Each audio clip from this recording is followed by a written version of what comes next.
사무엘상 1장 1절부터 8절입니다.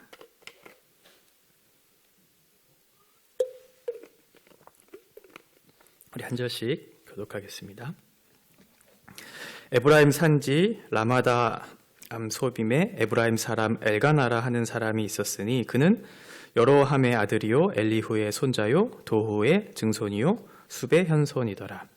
그에게 두 아내가 있었으니 한 사람의 이름은 한나요 한 사람의 이름은 분인나라. 분인나에게는 자식이 있고 한나에게는 자식이 없었더라.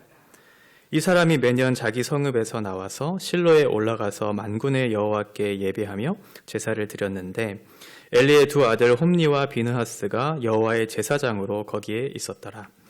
엘가나가 제사를 드리는 날에는 제물의 분깃을 그의 아내 분인나와 그의 모든 자녀에게 주고 한나에게는 갑절을 주니 이는 그를 사랑함이라.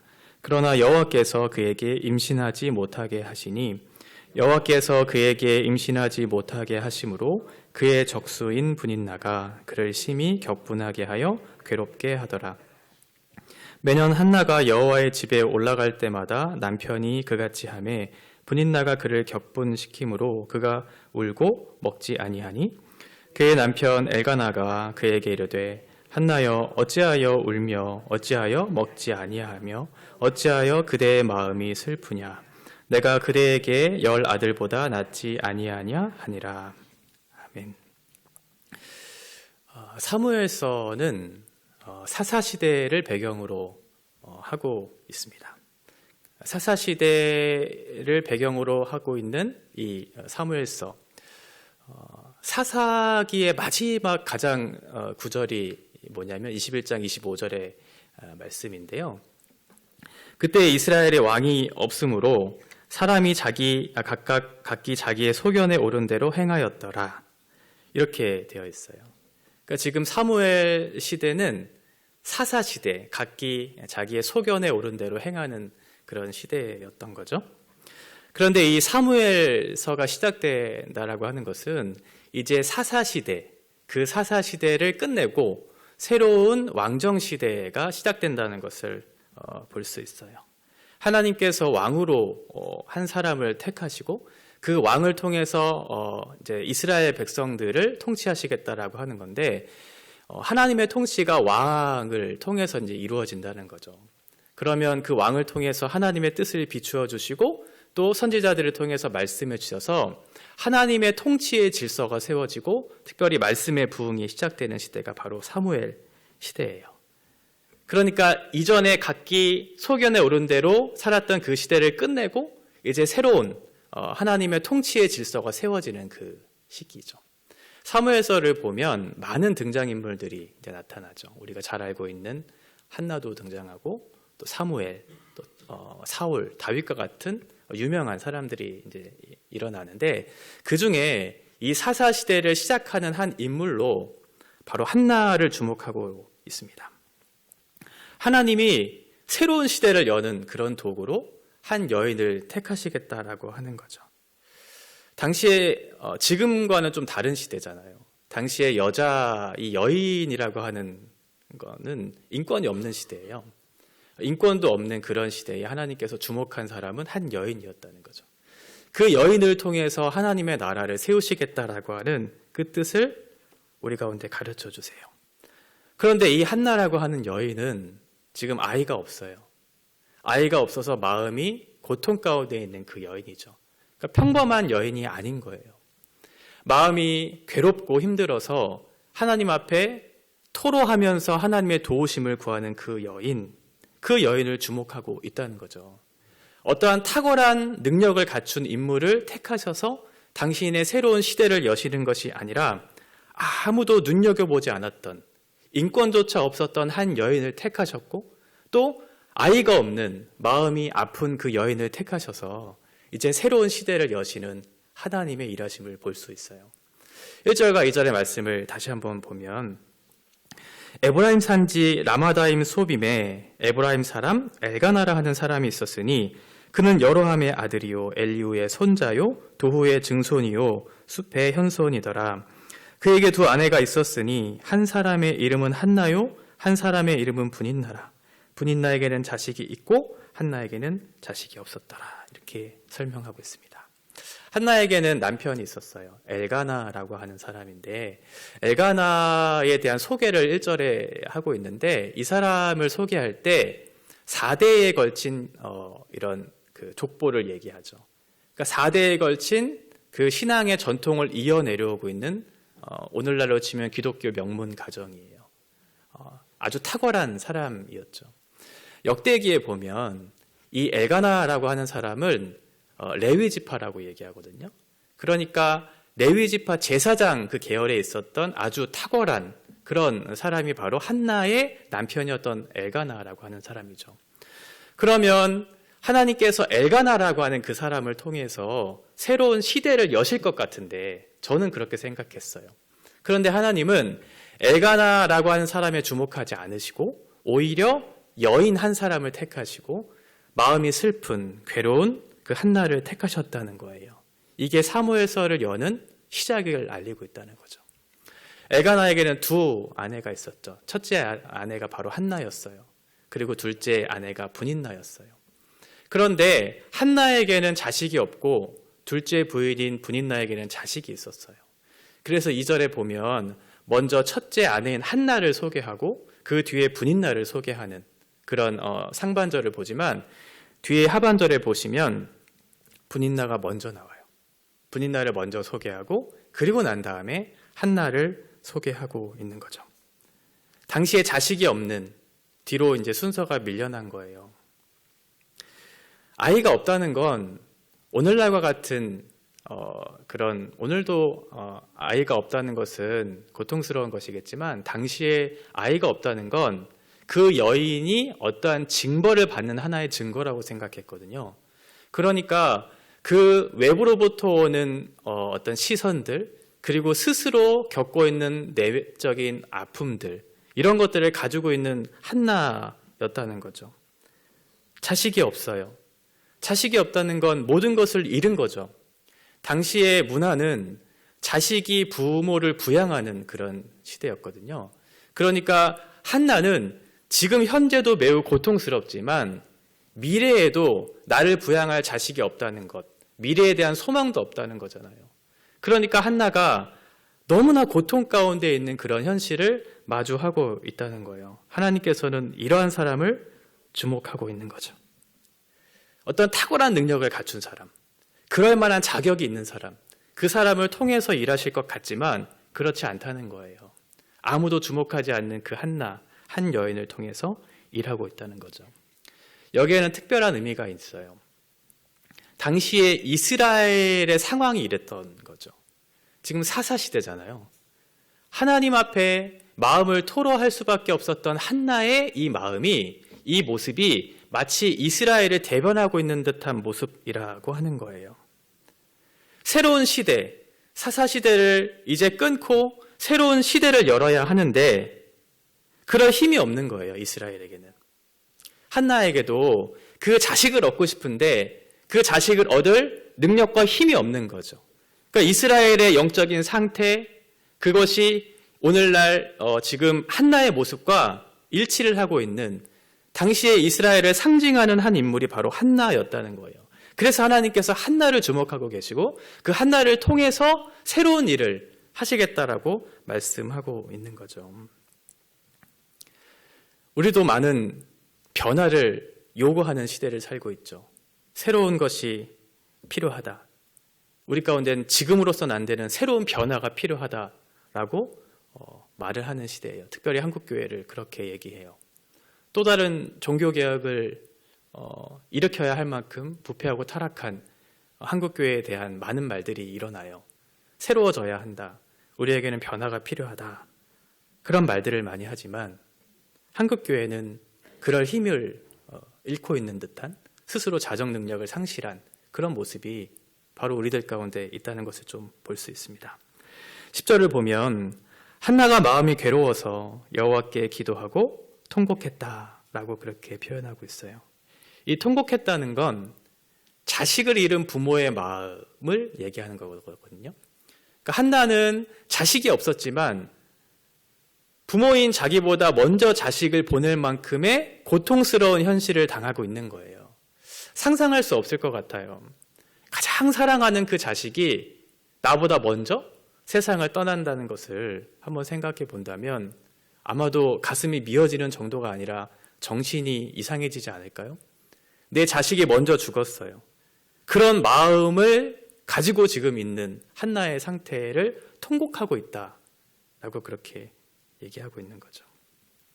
엄청난 고통을 받고 있는 그 사람. 그래서 남편인 엘가나가 그 한나를 위로하려고 제사를 드릴 때 제물의 분깃을 분인나에게 주었던 것에 갑절을 줘요. 내가 당신을 그만큼 사랑한다고 얘기하죠. 뿐만 아니라 그 한나의 고통을 보고 있는 엘가나는 내가 당신을 위로하고 싶은데 내가 10아들보다 내가 낫지 않느냐고, 내가 있으니 이 고통과 괴로움을 끊고 평안했으면 좋겠다라고 하는 그런 마음을 전달하지만 한나에게는 전혀 위로가 되지 않아요. 수많은 재물이 있고 물질이 있고 또 나를 격려해주고 위로해주는 그 사람이 있을지라도 사람으로서는 감당할 수 없는, 사람으로서는 해결할 수 없는 그 아픔들이 사람들에게 있잖아요. 지금 한나가 그런 고통을 토로하고 있는 거예요. 그런 상태에서 지금 하나님 앞에 기도해요. 11절을 한번 보시면 서원하여 이르되 만군의 여호와여 만일 주의 여종의 고통을 돌보시고 나를 기억하사 주의 여종을 잊지 아니하시고 주의 여종에게 아들을 주시면 내가 그의 평생에 그를 여호와께 드리고 삭도를 그의 머리에 되지 아니하겠나이다 라고 지금 얘기하고 있죠. 지금 한나는 그런 고통스러운 상황에서 아들을 구하는 기도를 하고 있어요. 하나님, 저에게 아들을 주세요. 저에게 자식을 주세요. 라고 그렇게 기도하죠. 이 기도의 의미는 단순히 자식 없음으로 인한 슬픔 때문에 한나가 하나님 앞에 자식을 구하는 그런 기도는 아니에요. 한나가 자식을 구하여야 하는 그런 기도는 어떠한 것을 나타내냐면 주께서 여종의 고통을 돌보시고 나를 기억하시고 잊지 않고 있다. 그러니까 지금 한나가 고통스러운 건 뭐냐면 지금 내가 자식이 없어서 고통스러운 게 아니라 하나님께서 나의 고통을 돌보시지 않고 있구나. 하나님께서 나의 처지를 기억하지 않고 있구나. 라고 하는 것 때문에 고통스러운 거예요. 그러니까 하나님, 나의 처지를 돌보시고 나를 기억해 주십시오. 라고 하는 그 표시를 아들을 통해서 주십시오. 라고 하는 그런 기도를 하고 있다는 거예요. 하나님이 나를 돌보지 않고 있구나. 하나님이 나를 기억하고 있지 않구나. 그것 때문에 지금 한나가 고통스러운 거예요. 단순히 자식이 없는 고통이 아니라 하나님이 나를 돌보시는 것 같지가 않아. 나를 기억하고 있는 것 같지가 않아. 라고 하는 그런 마음이 한나를 괴롭게 했던 거죠. 그래서 15절과 16절에 보면 나는 마음이 슬픈 여자라. 당신의 여종을 악한 여자로 여기지 마옵소서. 내가 지금까지 말한 것은 나의 원통함과 격분됨이 많기 때문이니이다 하는지라. 이렇게 얘기하고 있는 거죠. 한나는 마음을 다해서 하나님 앞에 기도하고 있어요. 자신의 마음을 찢어가면서 지금 기도하고 있는 거예요. 하나님, 저를 좀 돌봐주십시오. 저를 좀 기억해 주십시오. 왜 저를 돌보지 않으시고 기억하지 않으십니까? 그러면서 마음을 찢어가면서 하나님 앞에 기도하고 있는 거죠. 저에게 신앙생활을 하면서 가장 기억에 남는 장면 한 가지를 꼽으라고 묻는다면 저는 뭐라고 얘기할 거냐면 이전에 제가 청년 때 섬겼던 교회에서의 그 모습을 얘기할 것 같아요. 뭐냐면 제가 있었던 교회는 예배당이 이렇게 늘 오픈되어 있었어요. 새벽 4시부터 밤 12시까지. 그리고 그 본당에서 예배당에서 늘 기도할 수 있도록 이렇게 해놨는데 제가 집 앞, 그 교회 앞에 가까운 곳에 살았었거든요. 그래서 저는 얼마큼 많이 그 교회를 갔겠어요. 새벽에도 가보고 오전에도 가보고 오후에도 가보고 밤 늦게도 가보고 4시 여는 시간에도 가보고 12시 끝날 때도 다 가봤는데 제가 혼자 그 넓은 예배당에서 혼자 기도했던 적이 단 한 번도 없었어요. 누군가 그 자리에서 기도하고 있었어요. 저는 그 기억을 지울 수가 없어요. 내가 하나님 앞에 기도하러 갔는데 물론 하나님으로 인한 기쁨과 위로가 있는 것도 맞죠. 그런데 함께 기도하고 있는 그 사람의 그 모습, 어떠한 기도를 하고 있는지는 몰라요. 근데 그 기도하는 그 사람의 모습을 보면서 너무 큰 위로가 되는 거예요.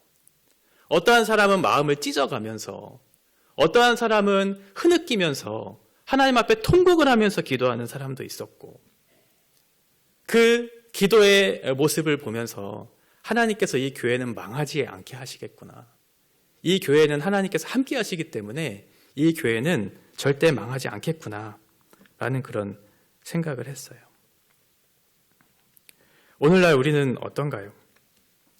아픈 마음을 끌어안고, 이 시대적인 아픔을 끌어안고 하나님 앞에 기도하기보다는 지금 당면한 문제에 대한 합리적인 대안을 제시하기를 좋아하죠. 그리고 그 대안을 어떻게 하면 잘 실천해서 이 문제를 해결할까?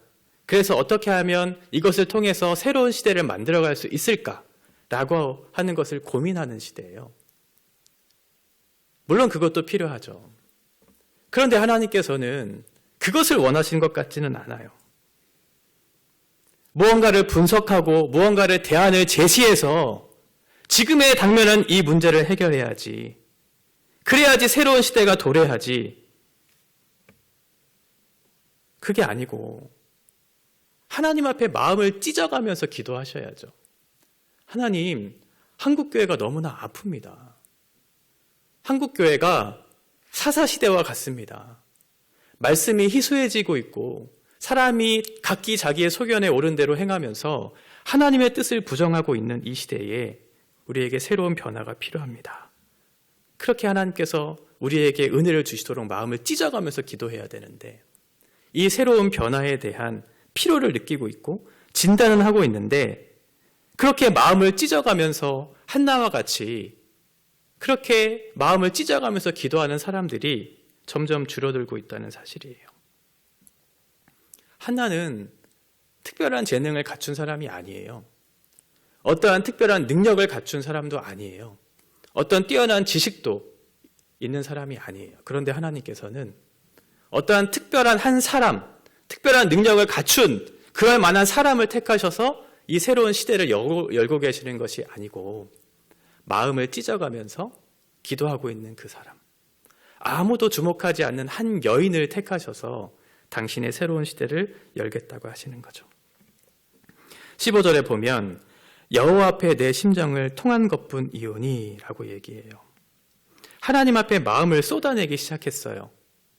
하나님, 제가 이러한 마음을 가지고 주님 앞에 나왔습니다.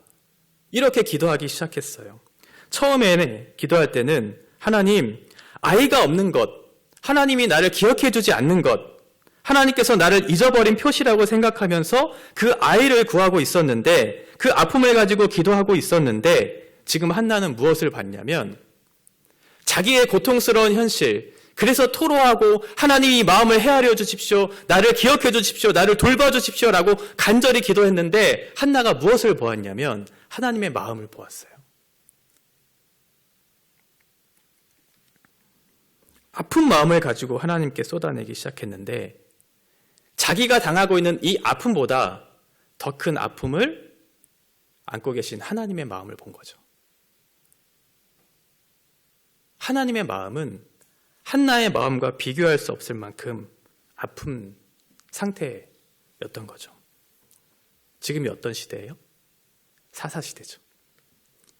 각기 소견에 옳은 대로 행하는, 그래서 하나님의 마음을 헤아릴 수 있는 사람이 없고 하나님의 말을 대변할 수 있는 그런 사람들이 없는 현실.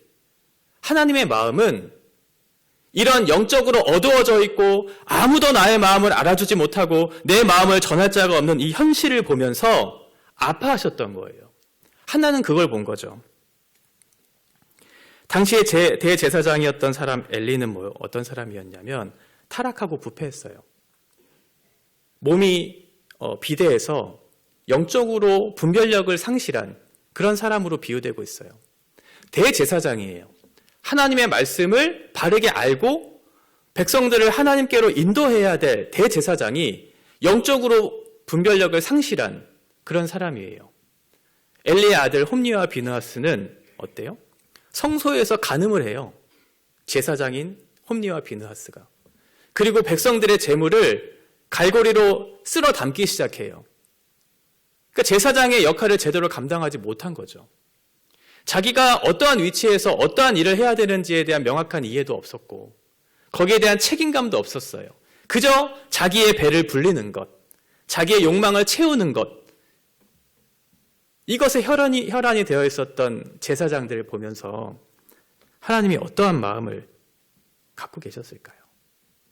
한나가 아픔을 끌어안고 나를 기억해 주십시오. 나를 왜 돌봐주시지 않습니까? 라고 하는 그런 원통한 마음을 가지고 나왔던 한나의 마음보다 더 고통스러운 분은 하나님이셨던 거죠. 그래서 하나님 앞에 한나가 기도해요. 처음에는 저에게 아들을 주세요. 저를 돌보시고 기억하시는 표식을 이 아들을 통해서 주세요. 저의 마음을 풀어주세요. 라고 하는 그런 기도로 시작했던 한나가 어떻게 기도를 마치냐면 27절과 28절이에요. 이 아이를 위하여 내가 기도하였더니 내가 구하여 기도한 바를 여호와께서 내게 허락하신지라. 그러므로 나도 그를 여호와께 드리고 그의 평생을 여호와께 드리나이다 하고 그가 거기서 여호와께 경배하니라. 하나님의 마음을 아니까 어때요? 주님의 마음과 주님의 슬픔을 아니까 주님의 마음을 담아낼 그 사람을 하나님께서 주셨으니 하나님의 마음과 하나님의 말을 대변할 수 있는 그 사람을 하나님께 드리겠다는 거예요. 영적으로 어두운 그 시대, 아무도 하나님의 마음을 대변할 수 없는 그 시대, 하나님의 말을 전할 수 없는 그 시대에 하나님께서 주신 그 한 사람, 사무엘을 통해서 하나님의 마음을 대변할 수 있는 사람으로 드리겠다고 지금 얘기하고 있는 거죠. 이게 한나가 하나님 앞에 드렸던 서원이에요. 이렇게 새로운 시대를 여는 주인공은 누구냐면 어떠한 자격을 갖춘 능력이 탁월한 그런 사람이 아니라 아무도 주목하지 않은 한 여인을 주목한 이유가 있었던 거죠. 왜냐하면 한나는 하나님과 마음이 통했던 사람이거든요. 하나님의 마음을 알았던 사람이에요. 누구도 하나님의 마음을 알 수 없었고 대변할 수 없었던 그 시대에 한나는 하나님의 마음을 알았고 그래서 하나님께 기도했어요. 여호와께서 내게 허락하신 그 아들, 나도 이제 주를 위해서 그 아들을 여호와께 드리겠습니다 라고 얘기한 거죠. 얼마나 소중한 아들이에요. 기도해서 얻은 아들인데 하나님의 마음을 아니까 하나님께 내가 드리겠다고. 주님의 마음이 내가 지금 처한 현실보다 더 아프다는 사실을 알았고 그래서 주님, 내가 그 아들을 드리겠다고 얘기하고 있는 거예요. 하나님은 이렇게 마음의 중심을 보시죠. 여러분들과 저의 기도가 이런 기도가 되었으면 좋겠어요. 하나님의 마음을 잘 헤아릴 수 있는 그런 기도, 하나님의 말을 잘 대변할 수 있는 그런 기도. 하나님께서는 지금 그 사람들을 찾고 계시죠. 합리적인 대안을 제시해라. 어떠한 일을 해라. 이것이 아니고 내 마음을 잘 헤아릴 수 있는 사람이 필요하다. 마음을 찢어가면서 원통해하는 마음을 갖고더라도 주님의 마음으로 이 시대를 살아내고자 하는 그 사람이 필요하다라고 지금 우리에게 말씀하고 있어요. 이 시대의 부르심 앞에 우리가 어떻게 반응해야 할까요? 저와 여러분들이 그런 사람이 되어야 하지 않을까요? 아픔이 있는데도 불구하고 눈물을 쏟아내지 못하는 이 딱딱한 시대에 하나님의 마음이 어떠한지를 알고 하나님의 마음으로 이 시대를 볼 줄 알고 그래서 이 시대의 아픔에 하나님, 내가 그 하나님의 마음에 함께 동참하고 싶습니다. 주님의 일을 내가 감당하고 싶습니다. 하나님께서 나에게 은혜를 주신 것, 이제 내가 주님께 드리면서 맡겨진 삶을 아름답게 살기를 원합니다. 라고 하는 그런 고백이 우리 가운데 있어야 되겠죠. 그래서 하나님께서 한나의 이 기도, 이 한나의 마음을 기쁘게 여기신 거예요. 저와 여러분들의 삶 가운데 그런 마음의 고백을 가지고 주님 앞에 나아갔으면 좋겠습니다. 주님의 마음을 다 알 수는 없지만 내가 주님의 마음을 조금이라도 헤아리고 주님의 원하시는 그 모습들을 우리를 통해서 드러내기를 소망하면서 주께서 나에게 주셨던 것처럼 나도 주님께 이 삶을 드리겠습니다 라고 하는 그런 마음의 소원들이 우리 가운데 있었으면 좋겠어요. 그러면 우리를 통해서 하나님께서 새로운 시대를 여는 귀한 도구로 우리를 사용하실 것이기 때문에 그렇습니다.